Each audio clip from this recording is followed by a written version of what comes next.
I lost my business during 2020. I didn't have anything to fall back on. YouTube to start building a lot of relationships similarly to how you have. What would be the strategy? People are looking to solve specific problems. Sometimes that doesn't correlate. It's like, well, I've been putting content out for 2 weeks and nothing's happened. I still probably lose way more than I actually get from the channel. What does somebody need to do from a mindset standpoint to really move from prospecting to attraction? The first quarter of 2021 with nothing, and then all of a sudden it just completely snowballed. What's up, everybody? Grant Wise here. Welcome back to the Partner Profit Podcast. Excited for my conversation today. Somebody I've been following for a long time, has built some incredible companies, has an amazing track record with what we're going to talk about, Mr. Levi Lascsak. Levi, man, thanks for spending some time with me today.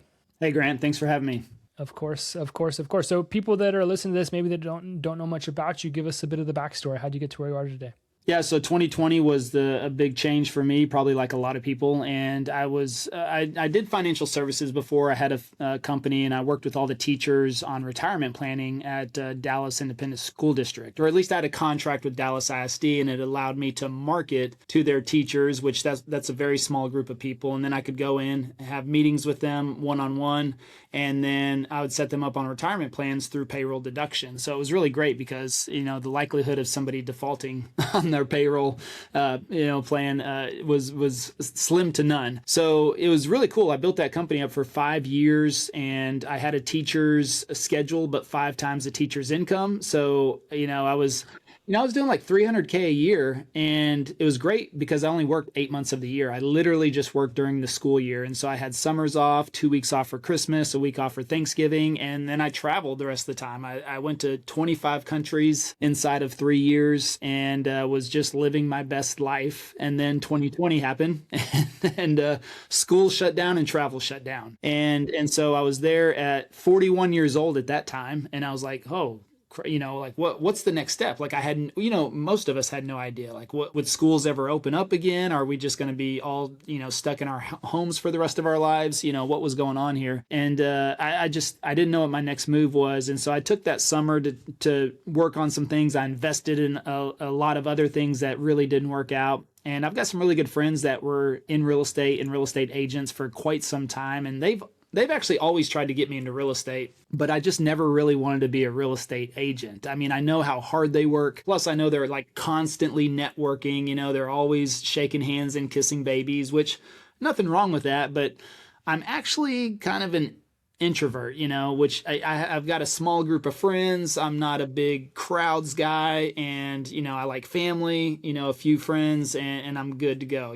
Go to church, that sort of stuff. Like it's nothing crazy. So I was like, man, but I don't want to be an agent. But I didn't really start to see a way out towards the end of 2020, and like I said, the other things that I invested in didn't really work out, and so I really just kind of moved into it reluctantly, but I was smart enough at that time to say, okay, I have to do things differently because number one, we're in the middle of closed shutdowns or whatever. I mean, Texas opened a lot sooner than most places, but it was still weird. There was no community events, no networking events. 6-foot rule was still kind of in place. So it's not like you're just talking to random people at Starbucks or door knocking. I mean, none of that. But also, I was like, I don't want to cold call. And I didn't really have a lot of money left over to send out postcards or anything else. And so I was like, man, I have to do things differently. And I was never really a social media guy at all. I had my friends and family were on social, and that was about it. Never tried to market that way or sell anything. But I just figured there's probably not another way I can attract business. And that word attraction was really stuck in my head. That's what I was thinking about because I'd been in sales for 20 years at this point, and I love sales, but I was really kind of burnt out on prospecting. I was always a great salesperson because I was willing to out prospect everybody else, which means, and I've done it. I've done the cold calls. I've done the door knocking. I've done stopping strangers randomly. I mean, flyers, emails, everything. I've done it, and I didn't want to do it again or feel like I was starting all over. So I said, all right, well, I guess I'm going to give this social media thing a try. And I was also kind of smart enough to say, I don't want to try to be on every single platform. I'm not going to open up all these new accounts and try to be everywhere. I said, I just really want to pick one platform, go all in on that platform, study it, learn it, understand it, implement. And if I can do some business from that, then I'll consider branching off to other platforms. And then I was like, well, which platform, And so I started looking at the platforms, and none of them really set well with me or my personality. And then YouTube was my last choice because nobody was really talking about it, at least for real estate in 2020. So I thought maybe there's a gap, there's a gap in the market with YouTube. And so I started making YouTube videos, and I started, talking about my neighborhoods and communities. And the thing was, what I realized was that I didn't know how to be a good agent, and I hadn't sold a home for somebody, but I've been in Dallas for 20 plus years. So I know Dallas as a resident, as a homeowner, so I was like, look, let me just try to be who I am, which is actually a Dallas resident, and talk about what I know. I know the neighborhoods. I didn't have to know all the market data, all the stats, all the days on market or the pending sales, or, I didn't know any of that, but I know the neighborhoods. I know the cool spots. I know where the homes are being built, where the jobs are moving in. So I just started talking about that stuff. And then the phone started ringing. And next thing you know, at the end of my first year, closed 64 transactions, 33.5 million in volume. It was $1 million in commissions my first year. Yeah. That is an anomaly in this industry for sure. Yep. Did it take you some time to get some lift there, like with the YouTube content, or did it start to really move pretty quickly? Well, look, I was fortunate to capture momentum in the market. I wasn't planning that. I wasn't thinking that. It wasn't part of my strategy. But I also studied the platform for 2 months. So when you factor that in, like, because I didn't have anything else to do, and it's not like you were going out or, like I said, hanging out with the local. I mean, I just sat down, I studied YouTube. I read like 8 or 9 YouTube marketing books. I probably watched 1,000 YouTube videos on what made a channel successful. So I watched a bunch of YouTube creators on, how to do YouTube and make YouTube. And so I just studied for like 2 months. And then I was like, okay, let me implement a plan, and started making the videos. I got the first phone call after 30 days. So that 30-day window was kind of like, is this going to work? I'm not sure. I have no idea. And first phone call came in at 30 days, and it was $1 million client. And a lot of people that get into real estate may go 1, 2, 3, or 4, or sometimes never even get to work with $1 million client, So, but he didn't ask about my credentials. He didn't ask how long I was in real estate. He didn't ask what brokerage I was with, nothing. And he just said, man, that video you made on that one neighborhood was really helpful. So I thought, why not give you a call? And I knew right then, I was like, okay, something's here, because I only had 48 subscribers, and I only had a handful of videos on the channel, but one impacted this person with $1 million budget, and he called me. So that's whenever I realized, okay, maybe I got something here. But it still took about 90 days to get the first deal under contract, which I think is still pretty good, but it is in this industry for sure. Yeah. Life cycle of the industry.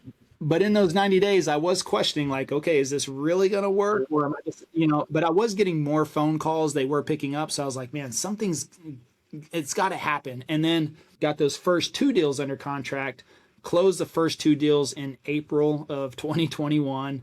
And then I did the 64 transactions the last 9 months. So really went basically the first quarter of 2021 with nothing. And then all of a sudden it just completely snowballed. Wow.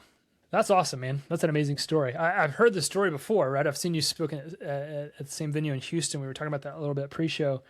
But when you get to hear it again, it's like, damn, that is impressive. It's very impressive to be able to do something like that in a year, brand new to the industry. When we talk about how do we turn our relationships into revenue, I think something that sticks out to me here is you're really developing a relationship with a lot of people at one time. Can you kind of like speak to that? We talk, all the time about going one-to-one, but not as many people really crush going one-to-many. Can you kind of talk us through that? How do you develop a relationship with so many people at one time through social? Well, I found out this is an actual thing. It's called a parasocial relationship. Yep. And so, and it's the same thing, if a lot of people have their favorite actor, their favorite actress, or, anytime Brad Pitt comes out with the movie, you're going to watch it regardless, right? Like my brother's favorite actor is Tom Cruise.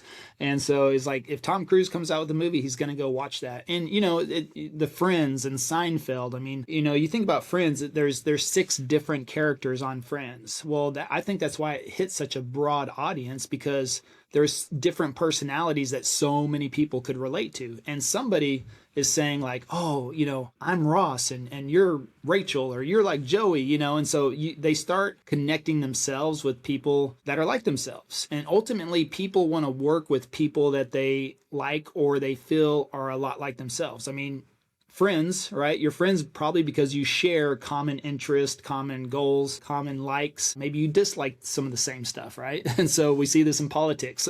Like a lot of people are friends just because they dislike, another party or something, even though they may. So that's what happens. I think as I started creating videos, I understood from my research to really make it about one person. And so every time I'm talking to the camera, I was always talking to you. So you're thinking of moving, to Dallas, or you're coming from California, or you're coming from New York.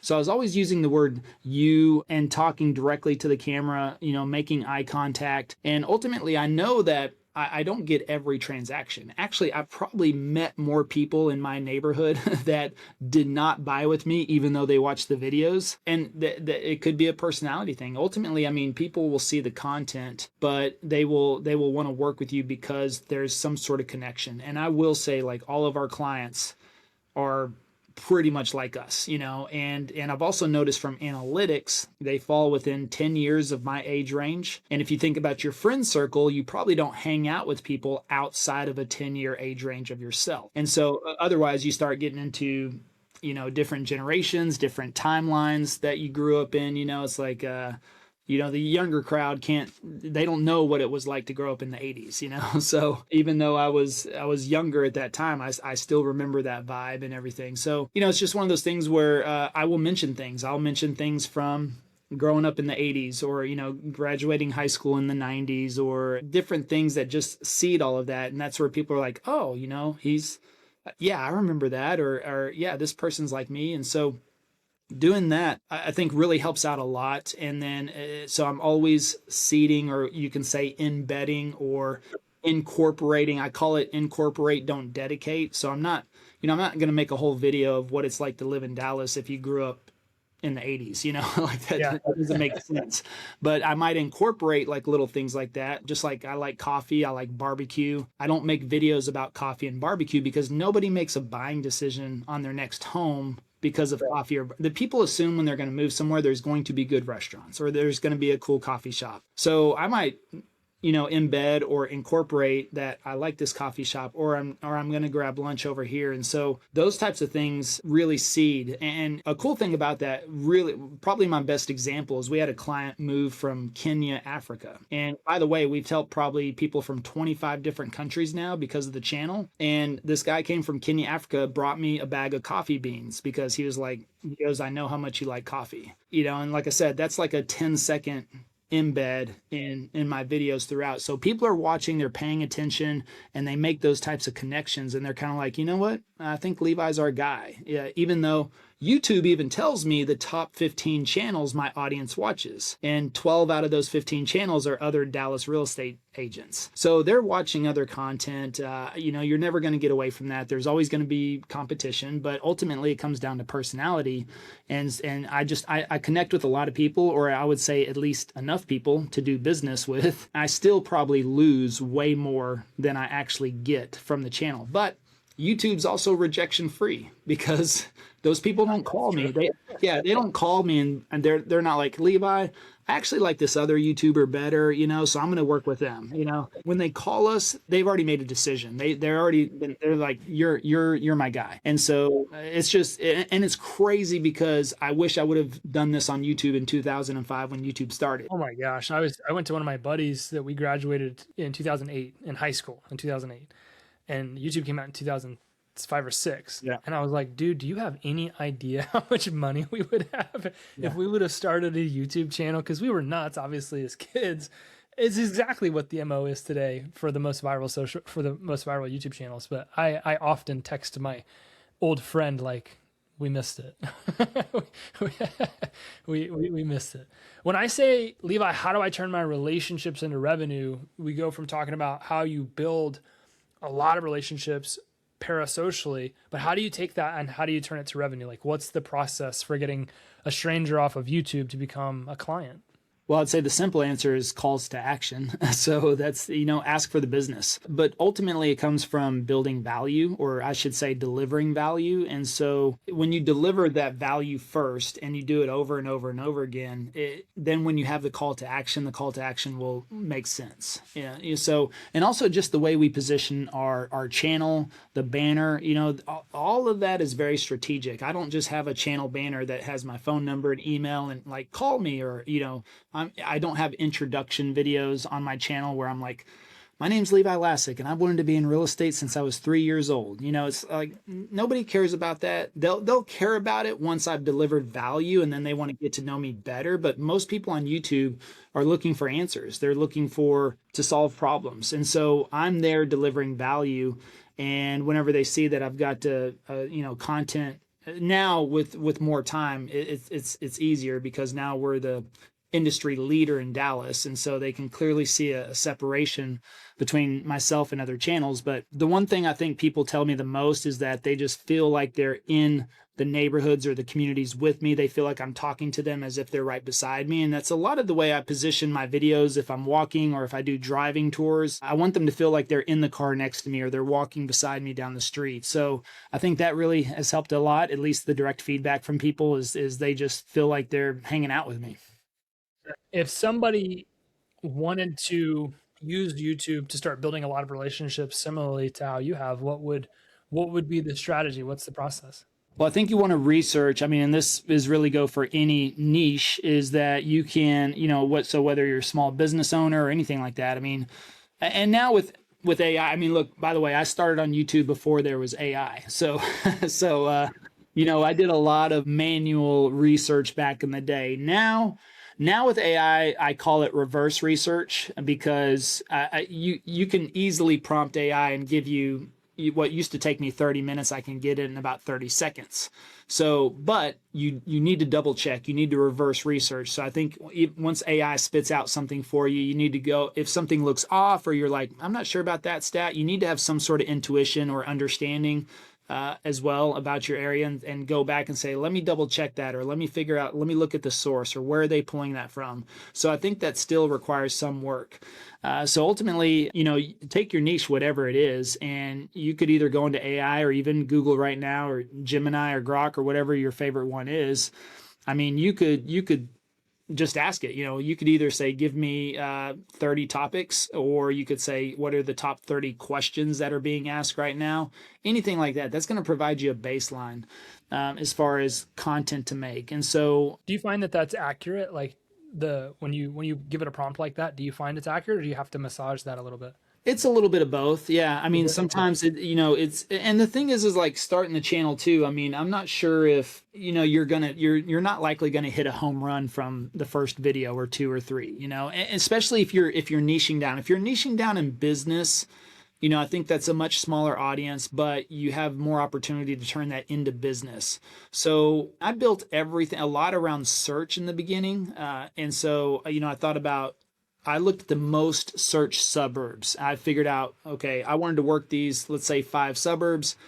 What are the top 5 suburbs? What have the most searches? And sometimes 10, 20, 30, 40,000 variation in search results. So I'm like, well, I might as well start with this suburb because it has 30,000 more searches than the next suburb. So if I do that, and I got 30,000 more people per month looking at that suburb, it's probably going to give me some more opportunity for business. So, that's the other things. You can look at topics, and once you have the topics, you can look at search results. And a lot of YouTube coaches out there, I always hear them talking about, don't base anything off of search, or search is dead, or SEO is dead. And I'm like, YouTube's still the second largest search engine in the world as of right now. And people are looking to solve specific problems. So I would start somewhere around there as far as looking at my niche. What are the topics or the questions that people are most searching on?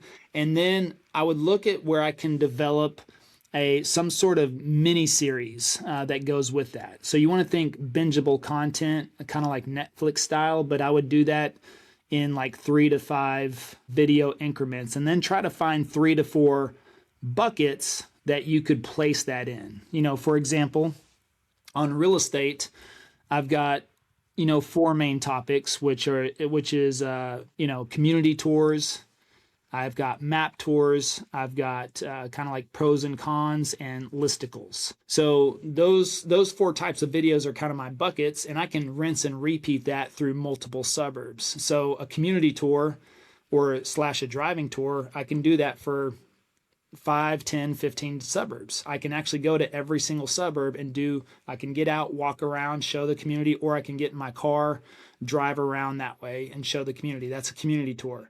A map tour is, I can do this again with all my suburbs and do that same format and actually get people on the computer and show them and walk them through a map. Listicles would be like the top 7 neighborhoods inside of this suburb. And I could look at the top 7 neighborhoods in, again, all 10 different suburbs.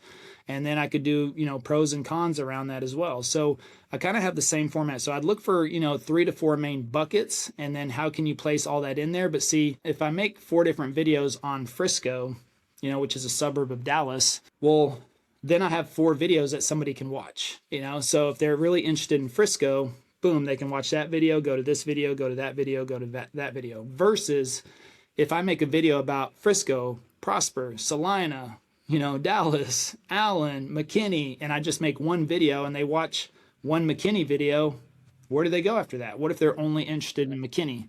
So I would rather group it like that and make 3 to 4 videos on all my different areas. So I just think about, I don't know, plumbers, plumbers.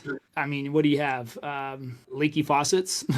So things that leak in your house, maybe that's a bucket, right? So things you can do it yourself.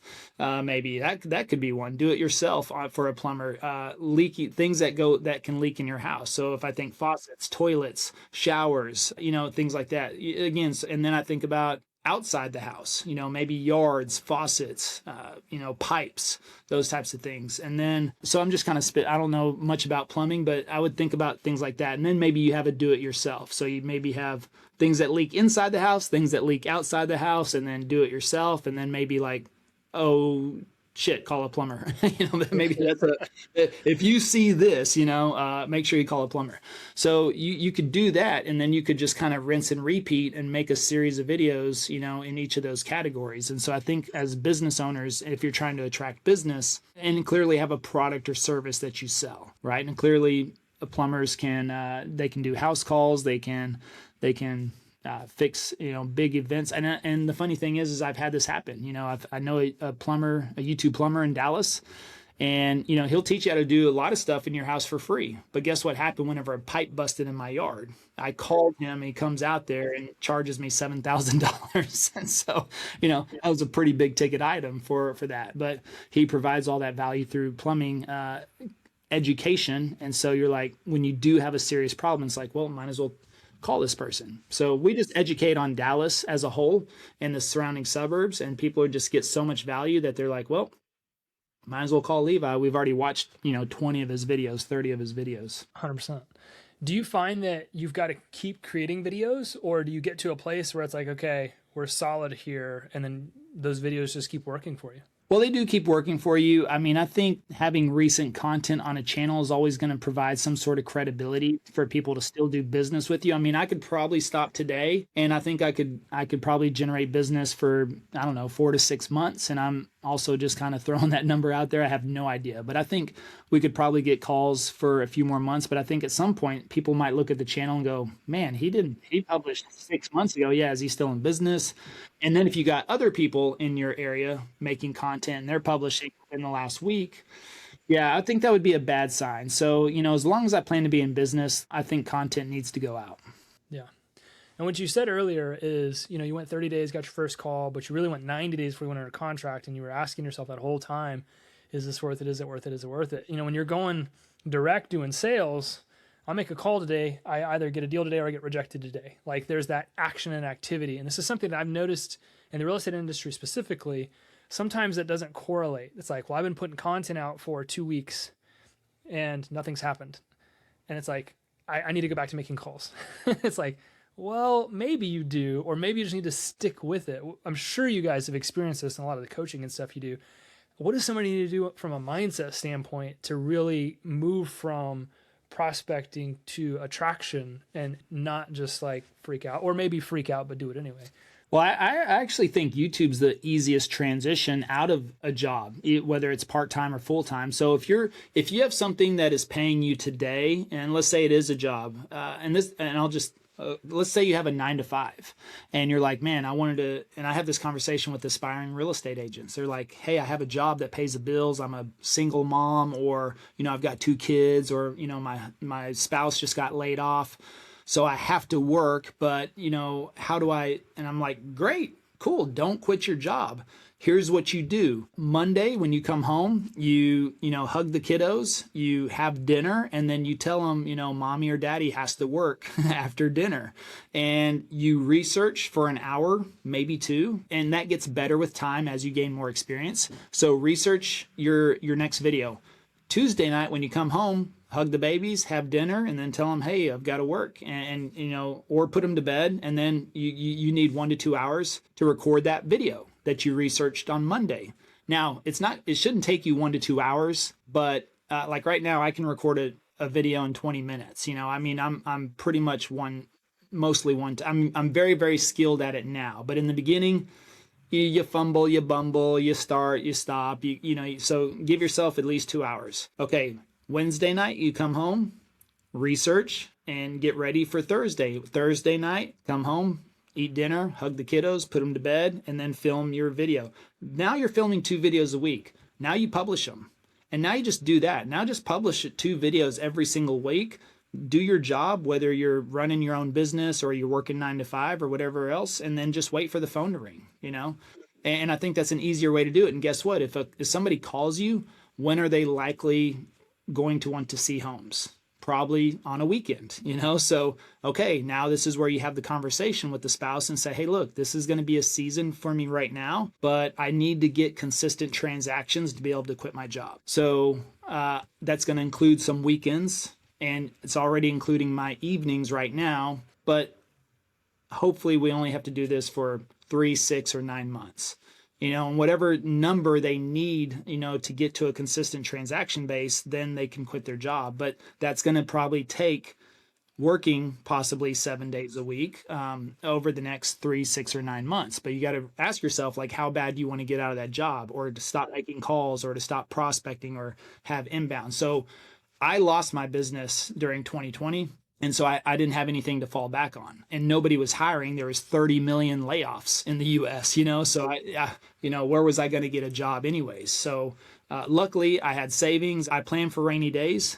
This was like a very extended rainy day during 2020, but I just sat back and I dedicated everything, all my time, all day, every single day to doing that, and making videos. And I'd research my next video and make a video. I'd research the next video and make a video, research, and then I'd read about YouTube and learn about YouTube and how could I get better. So I spent a lot of time on that, and that's probably why plus I caught momentum in the market. I'm not going to argue with that. I wasn't planning for that, but 2021, like, things really started to pick up because people were like, I got to get out of California, New York, these other crazy places. So, but I think if you are doing a job or working your business by actively prospecting, this is the easiest way to get out of that. But it doesn't mean you have to quit tomorrow.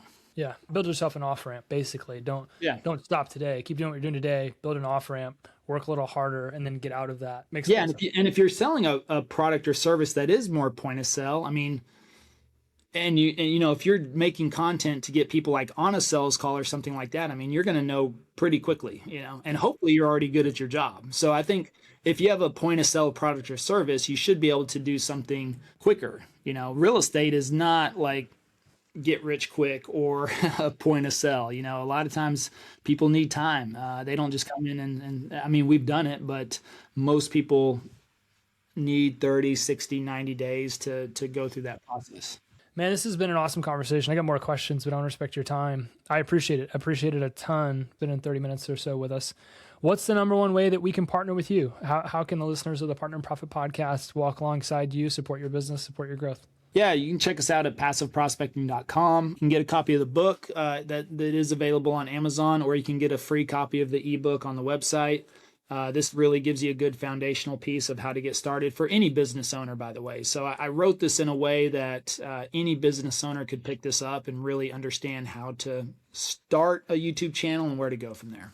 We'll make sure that we link up the ways that people can do that in the show notes. If you're listening to this, I highly encourage you to do this. I've watched Levi and his crew build a couple of very successful businesses over the last several years, doing exactly what he's laid out here on the podcast. So I know if you take action, you're going to get the results. Levi, man, thanks for doing this today.